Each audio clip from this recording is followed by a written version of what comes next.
Okay.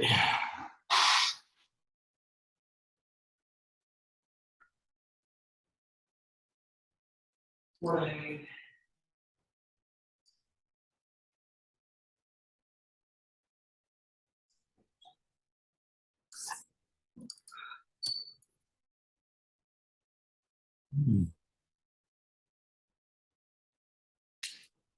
Okay, we'll wait and see. Wait for people to connect with us today.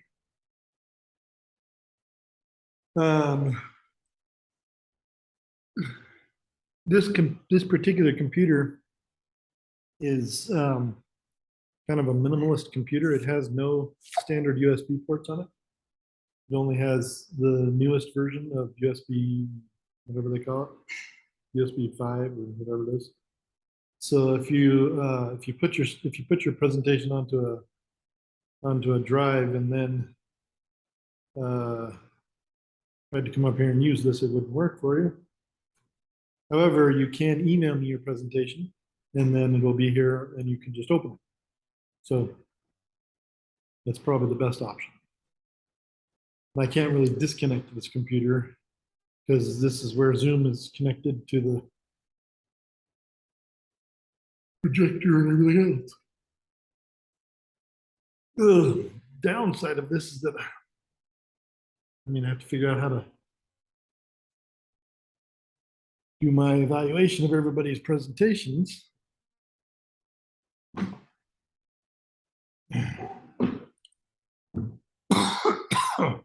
Excuse me. Without a computer.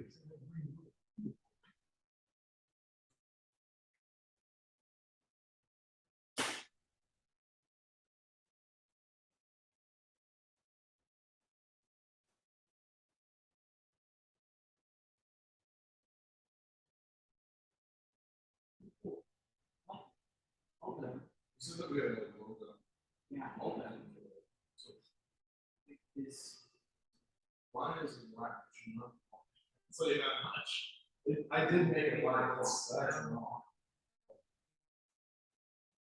But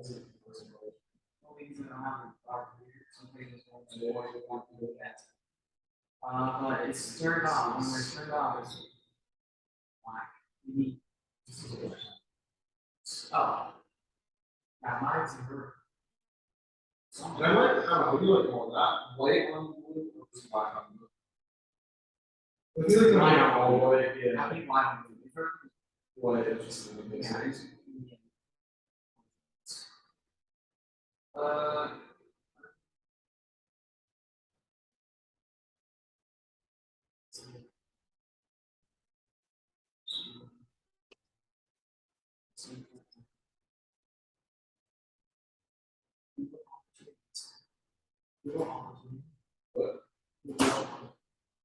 But it's cool. Sorry. Well,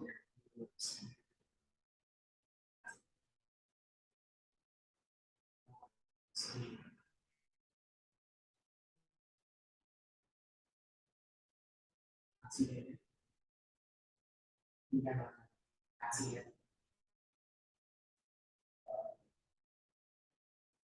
It's not. Oh. By the way, there's our STEMI logo.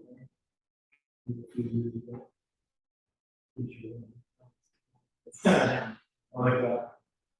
You need to, right now, Juan and I are kind of repeating through this. Do you need to put this on that, or are you good with, Oh, you can if you want. It needs to be on there eventually, but I think in this little bottom green part. I think so too, or maybe.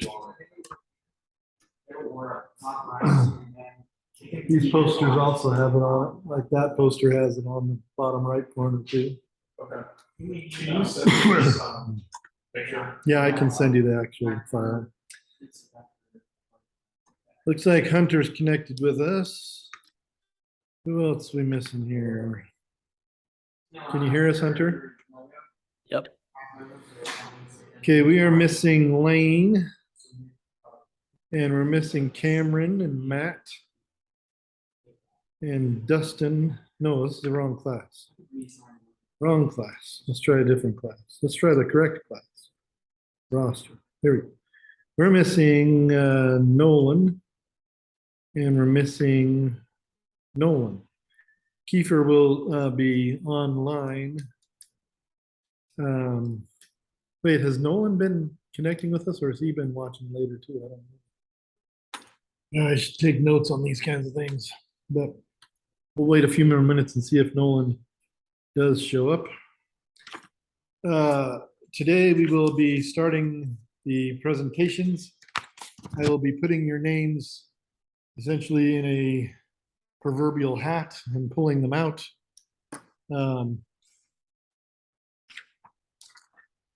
Actually, what I'll be doing is I'll be putting your names on a page and randomly spinning the page and pointing to it, but that's the same thing.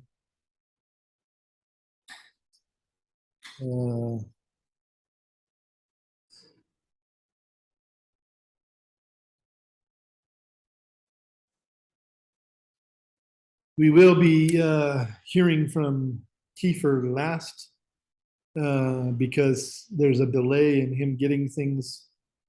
He works during the days until late into the evenings, and so he gets a little bit of a pass because there's a delay in me getting the videos up to him and him asking questions and getting things caught up. But that's kind of how this will go. We've also used a format similar to that format you will see when you give a presentation at an engineering conference, which is there is a mediator, somebody who's kind of in charge of the room where the presentations are being given. He's there to help you with technical issues. He's there to tell you when to start. He's there to tell you when your time is up, or he or she, whatever. But also they're there to conduct the asking of questions afterwards. And that's something that I forgot to mention last time, and that is that you should, for each of the forms that you fill out in the homework for this, so for two of your fellow classmates, you're supposed to go into the homework for this where you turned in your presentation. And you're supposed to open up question 3. So if you go to question 1, that's where you turn in the homework. Question 2 is where I enter my points for the homework. Question 3 is where you are going to, question 3 and question 4 actually, are where you are going to evaluate your fellow students when they give their presentations. So if you're not presenting, you should consider doing one of these. You only have 3 other students to do this for, unless you decide to do it for Kiefer's presentation, which he will record and we will play hopefully on Friday, if he's got it done by then. But anyway, you can choose. So there are 4 total presenters here and 1 who will present by video on Friday. So we're going to try to do 2 presenters at least today, maybe 3. And then if we can't get to 3 today, then we'll do 3 on Friday. Once again, make sure that you decide who you're going to evaluate as a presenter.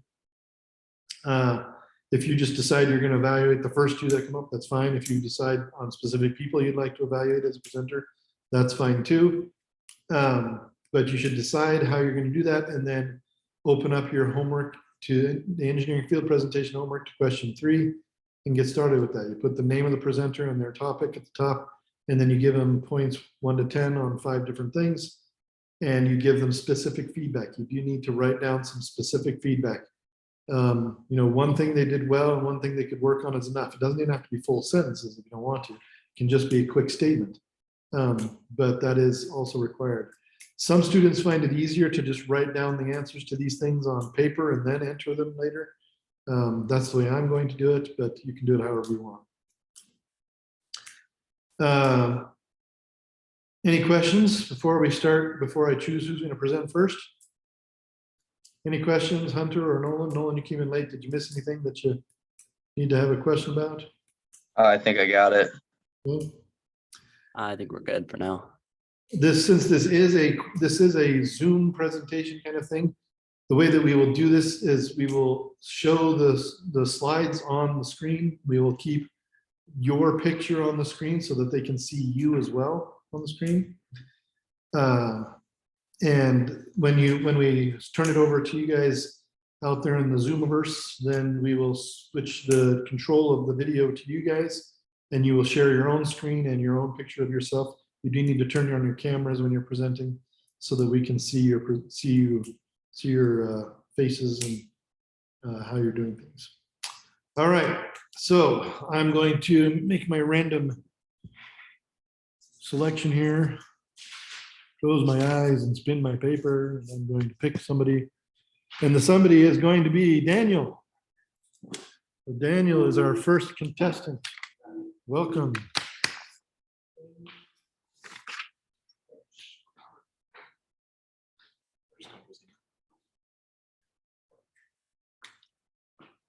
I'm gonna need to change this angle. All right. Do you mind if I just go through email, or do you want to find it yourself? No, you can jump onto your email however you want.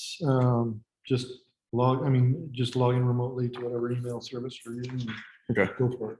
So, yep. Weird. As soon as you're ready, just give me a nod and I'll time and we'll go.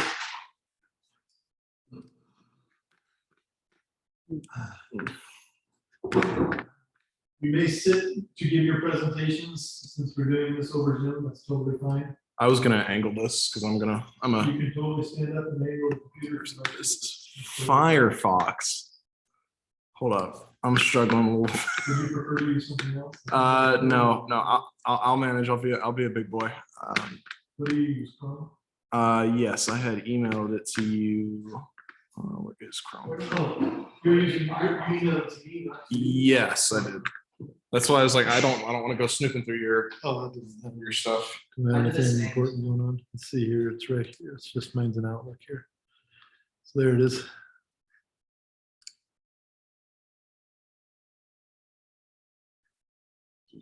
You signing in or me signing? Probably me. How do I spell my name?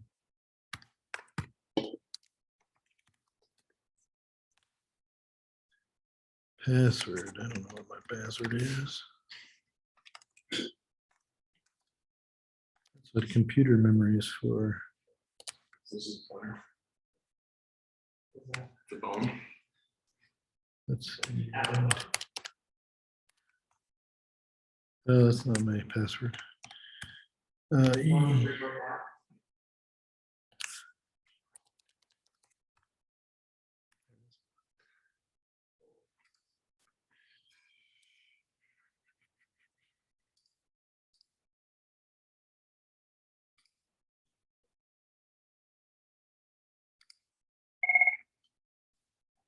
This is Microsoft sign-in system. Your sign-in was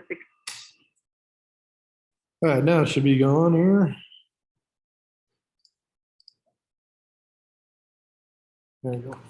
All I right. can probably just put this up in the corner or something like that. Just tell me when you're ready. And we'll go.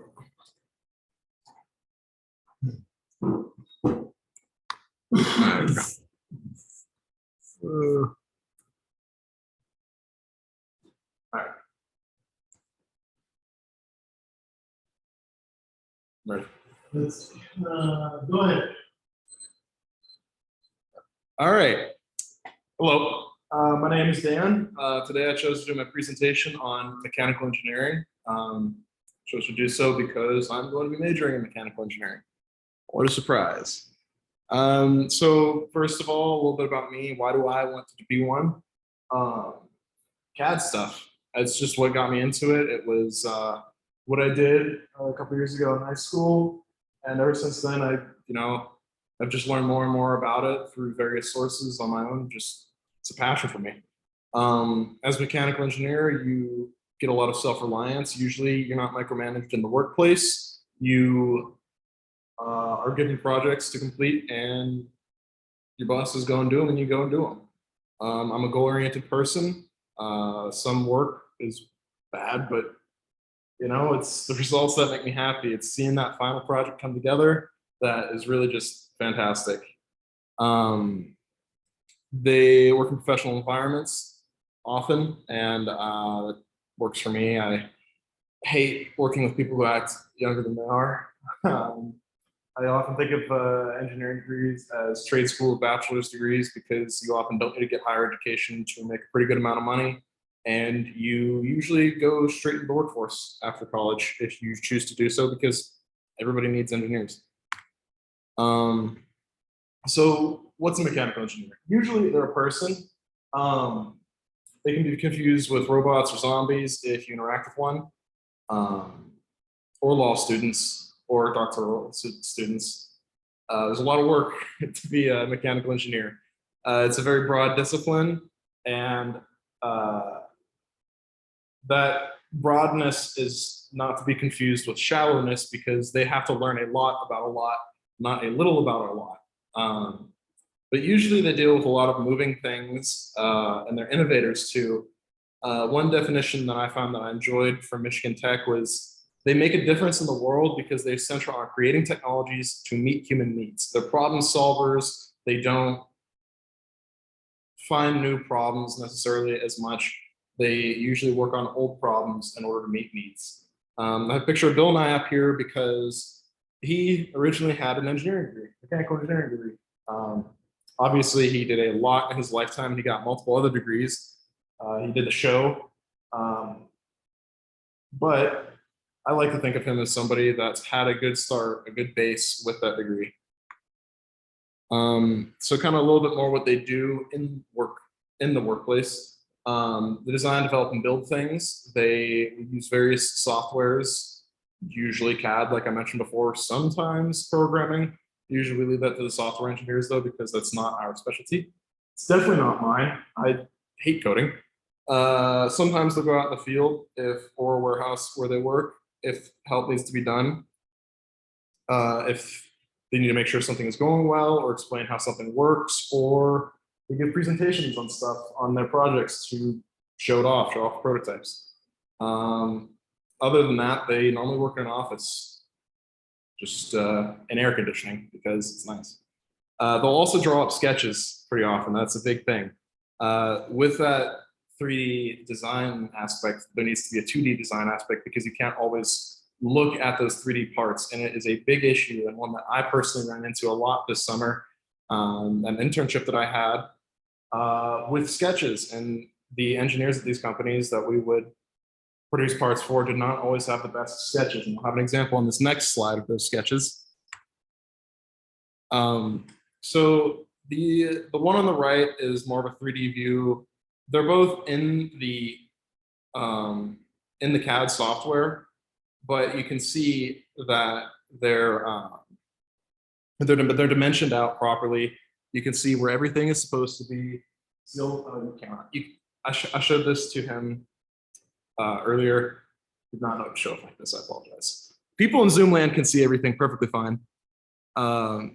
Everything's dimensioned out properly, but it's actually not as easy as it looks because you would not believe the amount of people that do not know how to properly dimension things, either over-dimensioning it or under-dimensioning it. I would say 7 times out of 10 in my experience this summer, it was done incorrectly by people whose entire job it was to do it correctly. So how can you be one? Through pain and suffering. Yep. A lot of gen eds focused on STEM. That would include physics with calc. You cannot get by with a physics without calc. That's not what we're about. It's about doing the hard work because it's a hard job. High level math, again, physics, CAD classes for sure, other software and programming, maybe not as in-depth. I know I personally took a MATLAB class, which is some engineering coding thing that, to my understanding, is not used too much in the real world, but it gives you a good basis for understanding code because we are required to know and learn that although not specialize in it. Again, that is other fields jobs. Fluid dynamics, thermodynamics, maybe electrodynamics if you feel so inclined, but a lot of dynamics, which is more physics, but more specialized physics. Not as much chemistry though. They don't work in that area as much because it is a lot more physical objects. It's in the name, mechanical. So what jobs are there? I pulled up a couple numbers here because, you know, people like numbers. Job market is expected to grow 7% from 2020 to 2030. What does that mean? It means it's growing. There's going to be more jobs opening up, more available. There's a constant need for engineers, but it is growing. 299,200 jobs available as of 2020, with 20,200 opening up per year. These facts are both from the U.S. Bureau of Labor Statistics.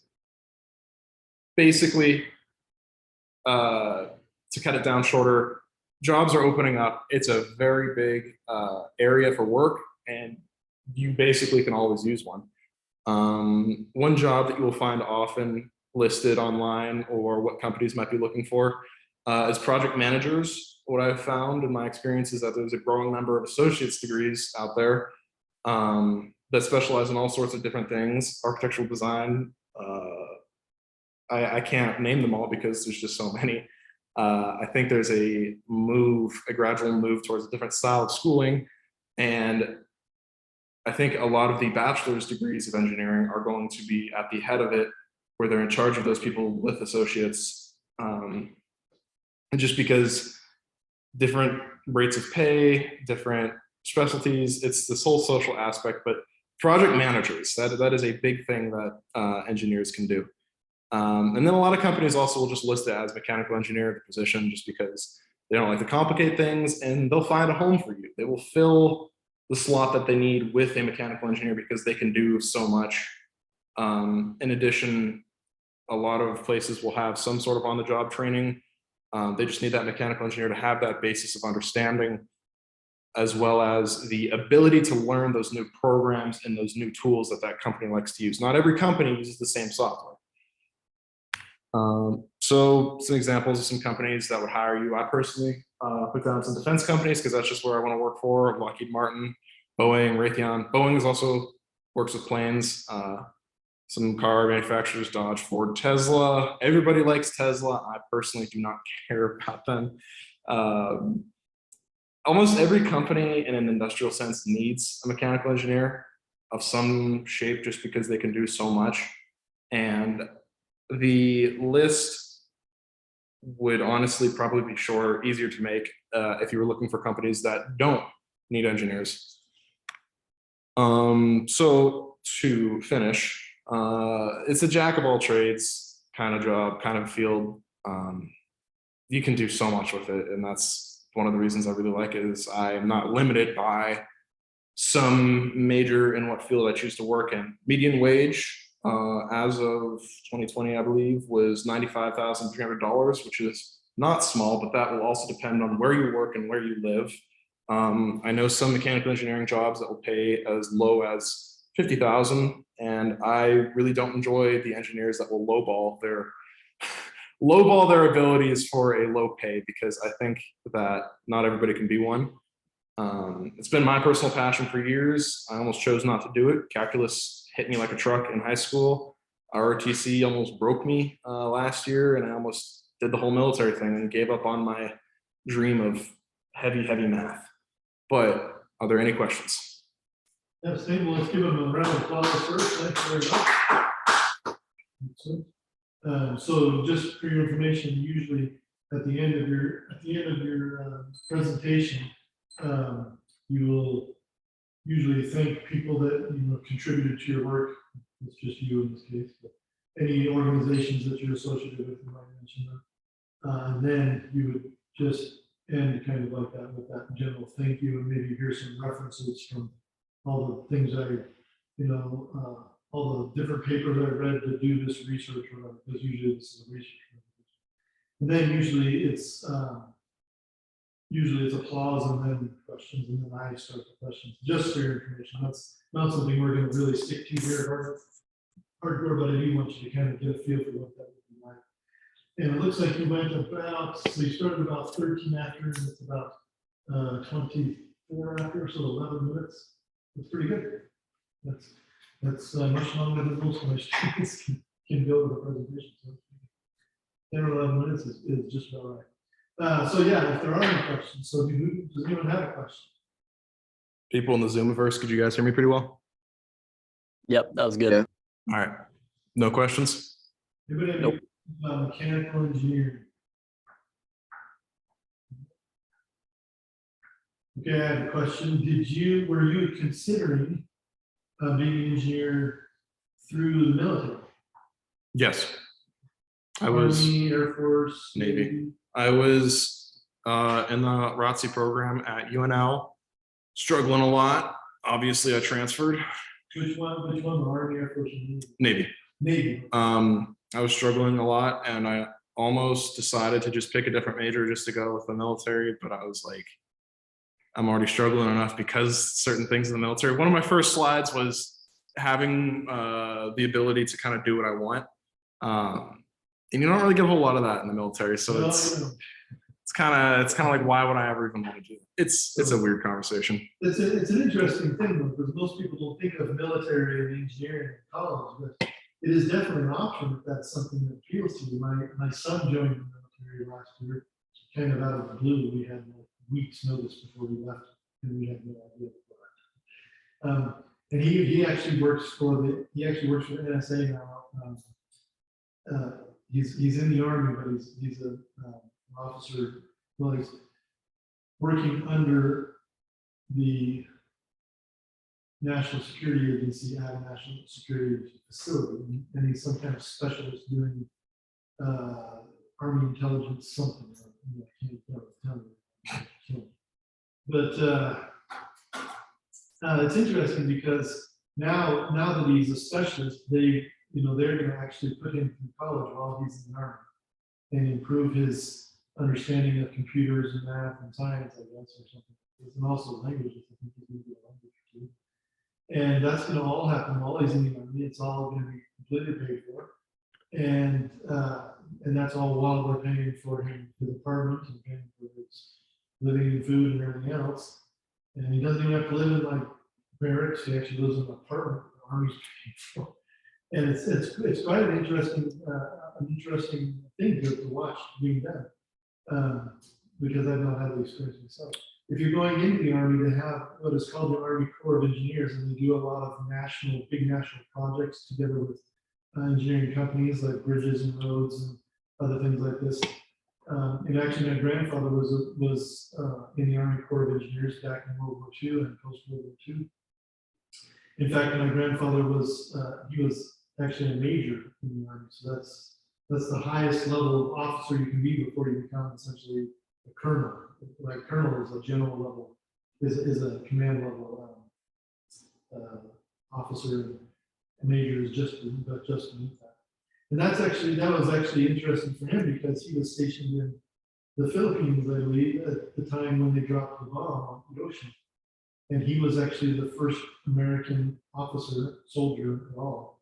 Him and 4 of his engineers, 5 of his engineers, were sent to put the water back together, put all the utilities back together, so that the people of the ocean could have water, electricity, heat, and no, it wasn't electricity. But anyway, they needed water, electricity, and their communication systems back then. Also, the hospitals needed to be put back together so that they could be used.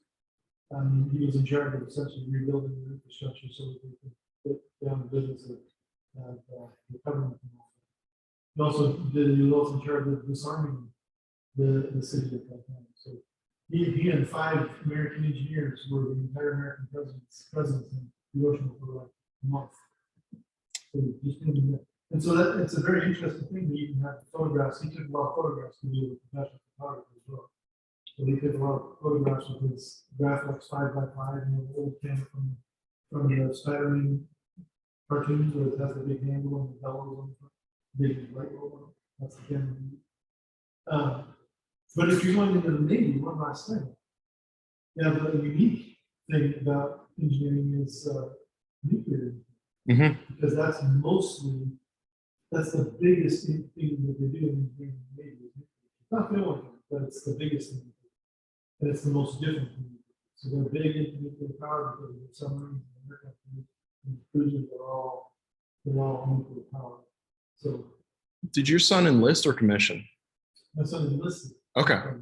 Enlisted at the base and at the base level, and that's actually pretty good. He's been in for like 9 months and he's already advanced specialist. So Nice. it's not bad. That's impressive. You won't get paid for it for a long time, but you're slow doing things. Anyway, the military is interesting. It's an interesting option. You can also work as an engineer for the military without being. You will make a lot. So it's really hard to get fired from those positions as a contractor in the military. Because once you. They've got you this can actually union work directly thing. for them as well. You don't have to be a contractor. So my brother actually worked directly for me. But he's not a contractor. And it is hard to get fired from those jobs because you have clearance. And it's, once you have clearance, they want to hang on to you because they don't want to go through the process of getting somebody else.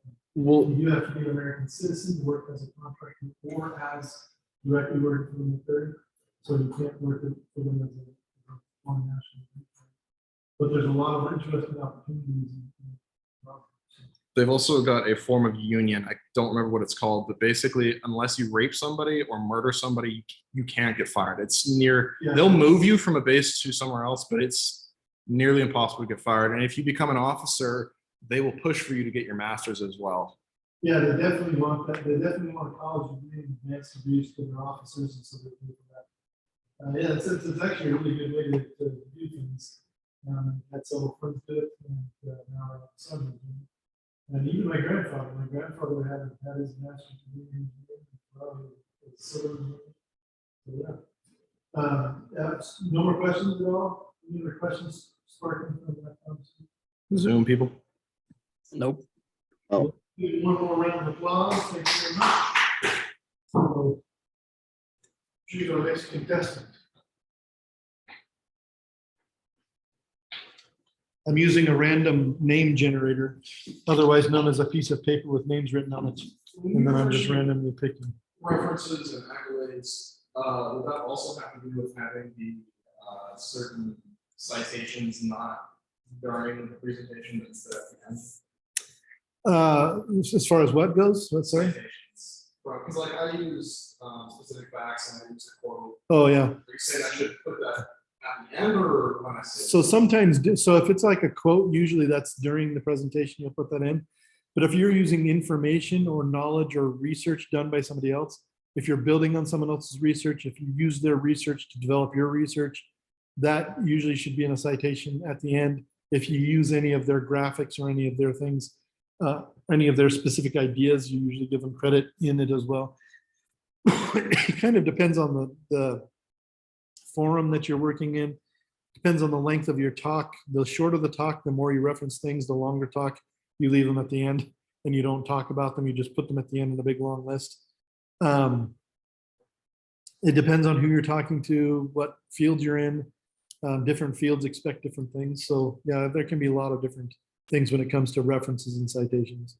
I'm not going to teach that much in this class because it is very specific to where you're doing it, how you're doing it, who you're doing it with, what your field is actually that you're in.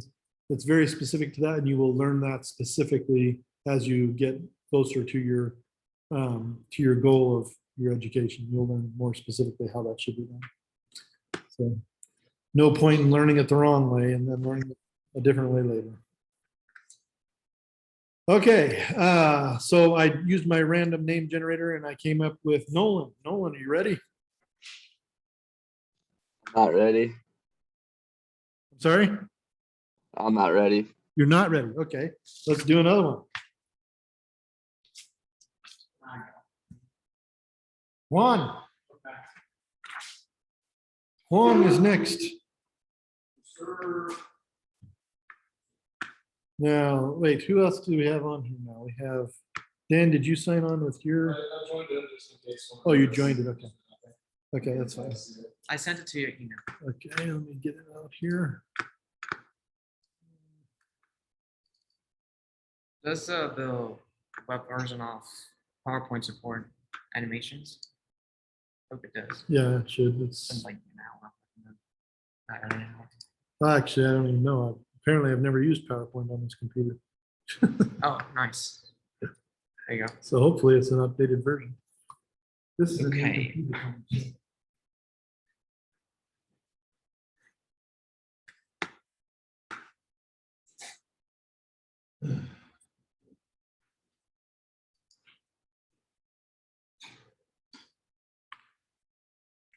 Ooh, muscles.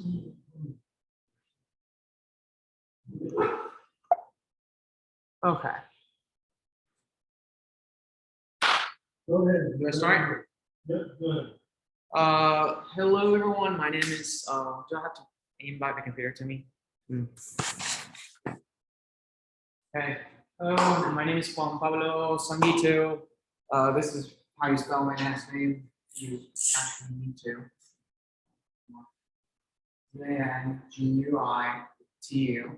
That's how I spell my last name, and of course, I think most people know how to spell Juan.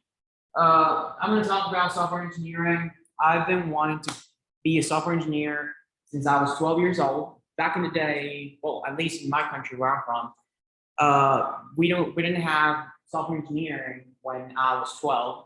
I was 12 in 2010, and this major was called informational data engineering. It was not called software engineering. Of course, engineering software is an English term. That's why we didn't use it.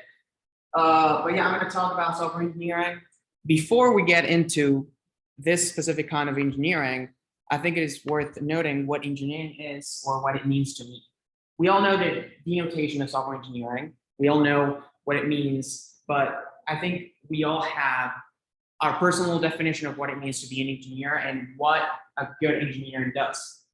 So primarily engineers are problem solvers, and not, I'm not talking about only the functionality of a problem solver. I'm talking also about enjoying problem solving as a job.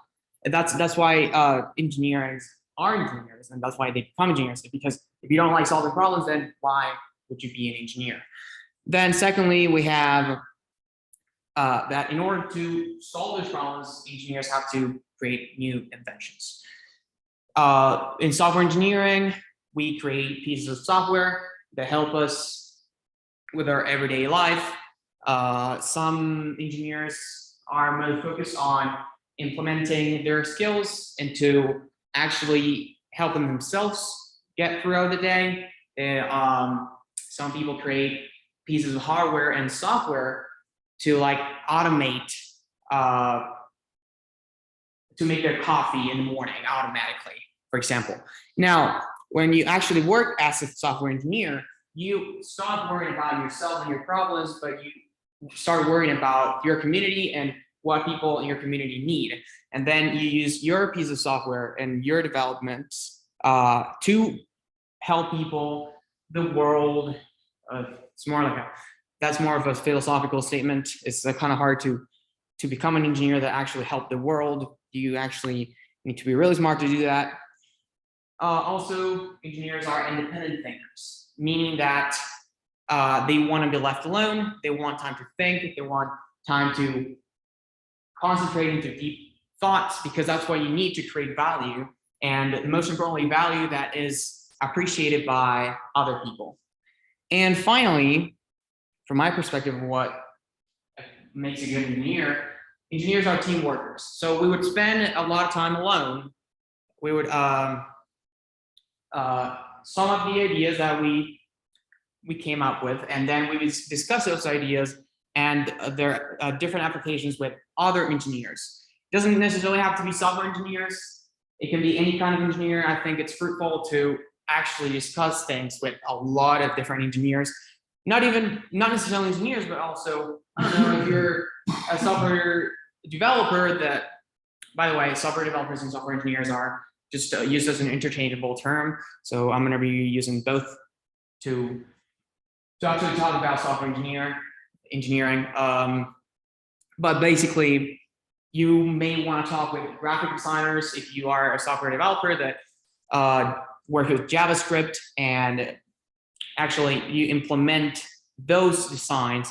So you can actually arrange a certain design with those graphic designers to end up with a better result.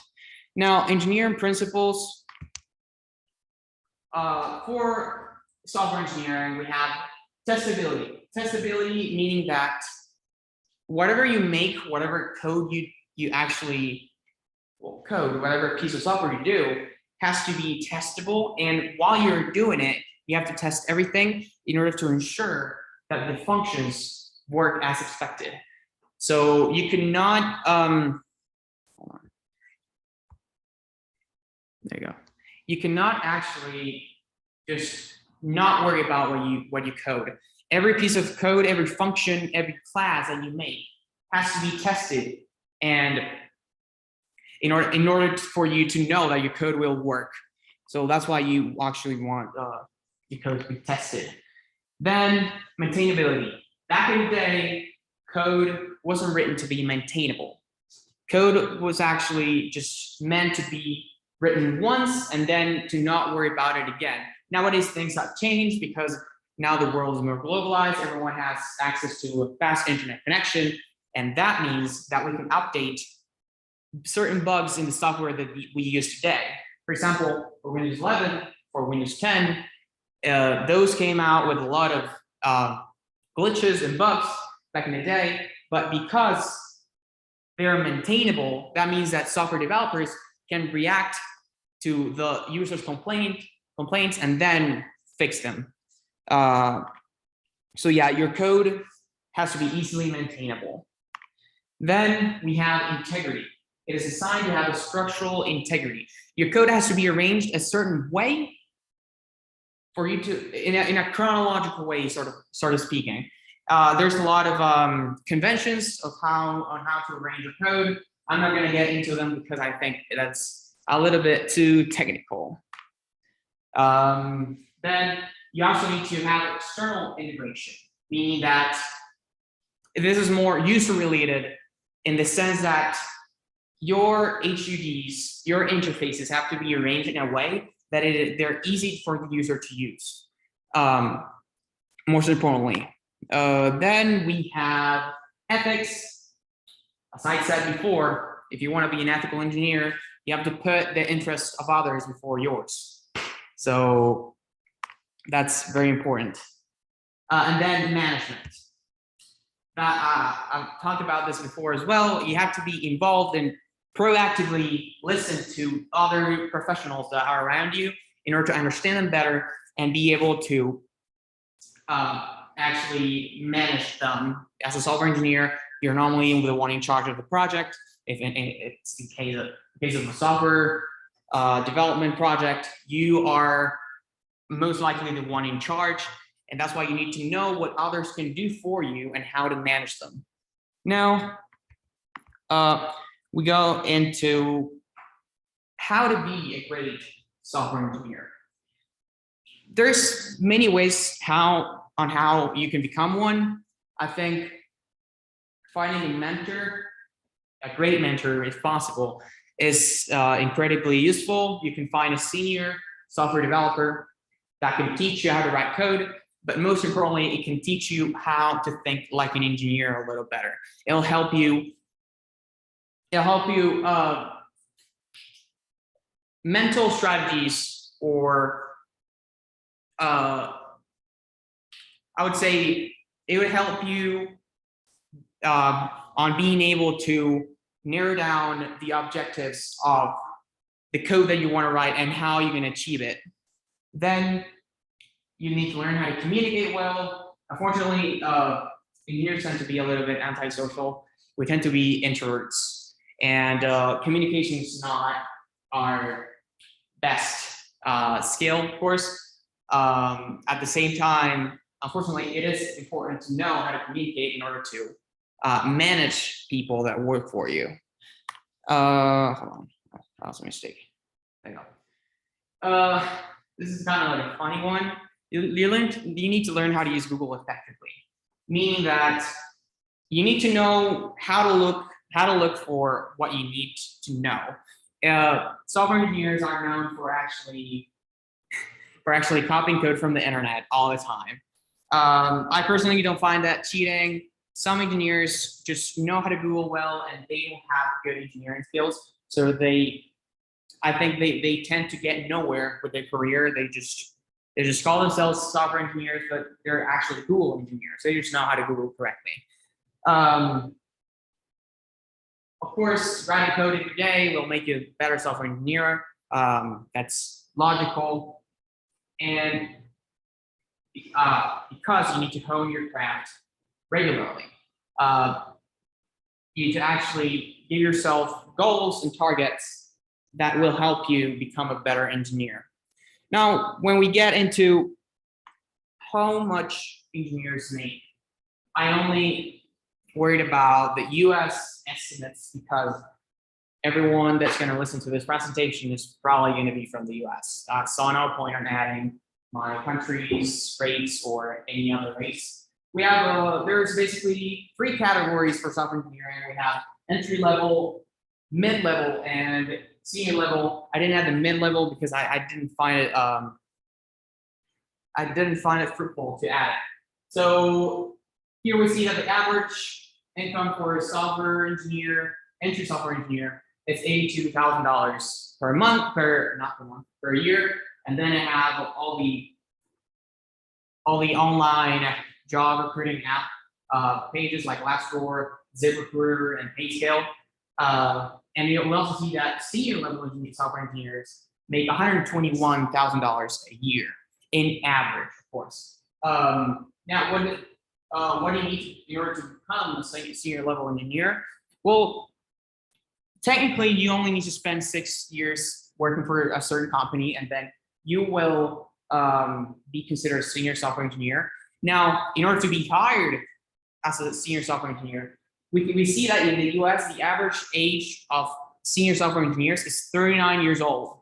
So it takes 4 years for you to become a software engineer in college with a bachelor's degree.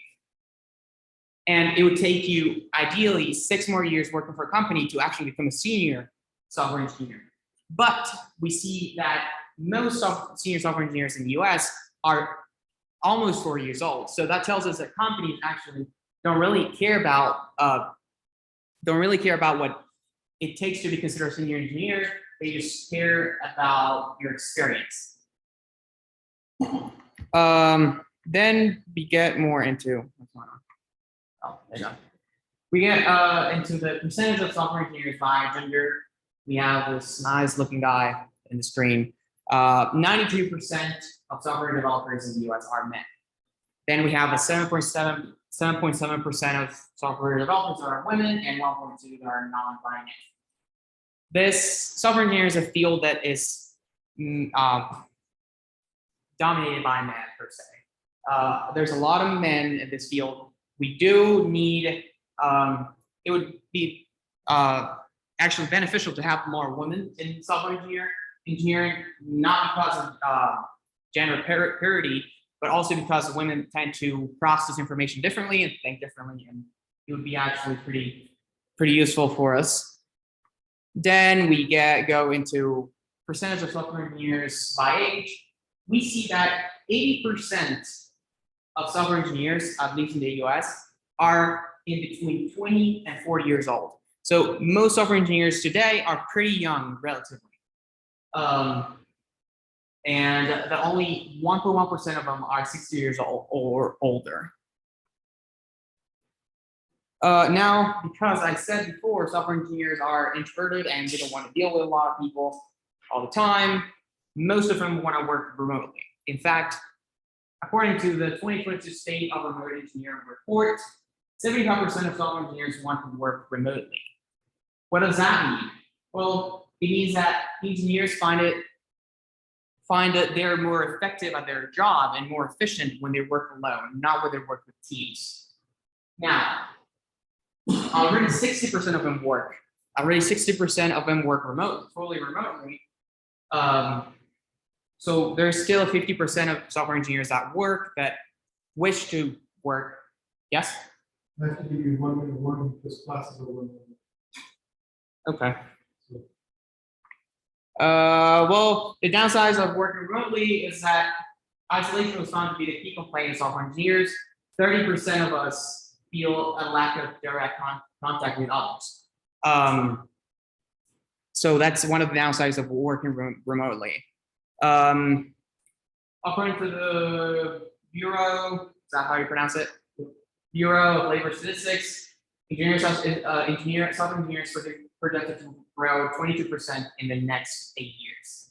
That given around 180,000 work positions per year. Now, there's two different career paths for software engineering. You have back-end and front-end. Front-end focuses on the visual website elements. If you're getting into websites, you focus on the visual elements that the users interact with. They normally work with HTML, CSS, although they're not programming languages, and they do work with JavaScript. Then backend software developers, they actually work with the side the user doesn't see. They work with the connection between the web page and the bank. If you are going to make an online payment, they're the ones that are in charge of engineering the connection between your personal data and the bank and how the transaction is going to be done. And they use PHP, C++, Java. They also use JavaScript. And we often hear that in order to become a software engineer, you don't need a formal education. That is true to some extent. 75% of software engineers worldwide, according to the Stack Overflow 2020 Developer Survey, have completed at least a bachelor's degree. But 80% of them think that a formal education is somewhat important, while 16% think that a formal education is not important to become a software engineer. I personally think that it is important. It is important. And here we have finally this lady, Margaret Hamilton. She was basically the lady that took you guys to the moon, pretty much. She was in charge of the MIT software development team, the one that worked with NASA to develop the onboard flight software that was able to take humanity to the moon. And she was actually the one that came up with the concept of software engineering. Thank you so much. That's all for my presentation. Sorry, question. But that does happen if you're going over the allotted time, they'll actually just stand up and say you're done. But I didn't want to do that. But we do need to finish pretty quick because class is over. But is there any questions? Go ahead. I think you might have mentioned this. I was following up next time I missed it. What specifically is like, what scratches your brain in the right way that makes you want to do software? What do you love about it? I think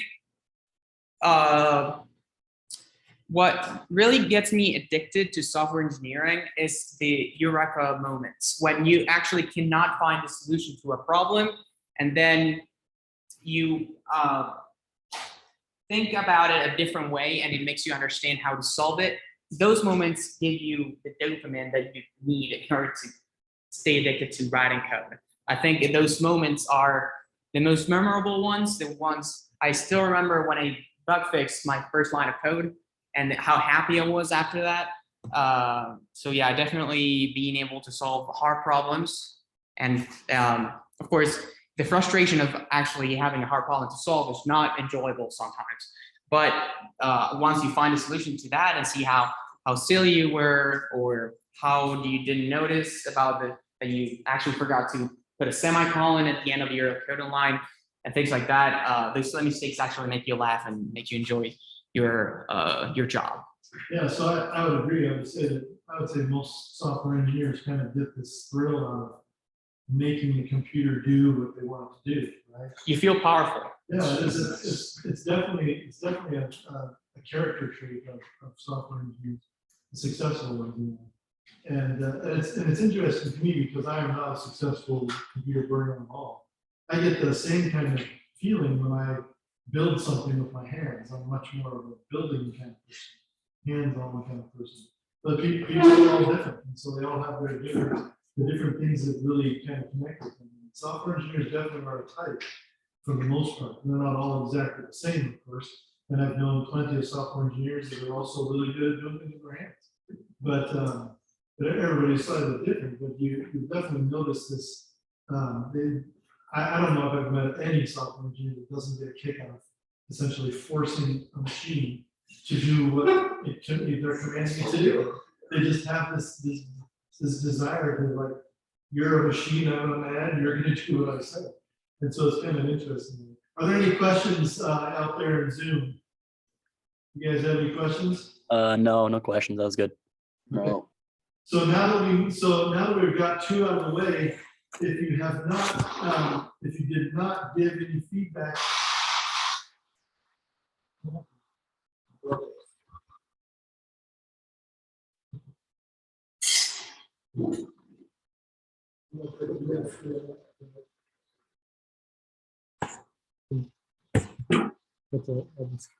Looks like we're still on Zoom. It's just the connection to the. Did I do something wrong? No, you're fine. Okay. I broke it. So anyway, going on with what I was saying before, if you did not fill out one of the feedback forms or the evaluation forms for your fellow students today, that means on Friday, you need to do it for both people speaking, right? Where are those forms at? So those forms are in the homework where you turn in your presentation. In the presentation homework, the first question is where you turn in your presentation. That's where you upload your file. The second question is where I give my feedback to the people, to the students, and then questions 3 and 4 have the forms that you're going to fill out while you're evaluating your fellow students when they're giving their presentation. So you still have 2 more chances on Friday to do that, because we have 3 more presentations on Friday, and we will meet you guys again on Friday. Sound good? Anybody have any final questions before we're done? Hey, Yes. Mr. Daly. Yes, Hunter, hold on a second. Hunter, go ahead. I won't be here on Friday. I have a golf tournament. Okay, so you do have the option of recording your presentation and sending it to me. Okay. So you can go ahead and do that. And I will be recording, I will be recording Friday's class so that you can go back and watch other people's presentations and then do an evaluation that way. All right. Sounds good. All right, we'll see you Friday. Yeah, sounds good. What's your question? It's not related to the presentation Okay, that's thing, fine. but do you mind if I resign the logo? I don't mean to be mean, but it's Oh, you- really not fast. No, it's terrible. I did it when I was like, I had an extra 5 minutes. Read the real letters. Hold on a second. Let me just end this Zoom call really quick so it records. Stop share. Yeah, it's definitely not.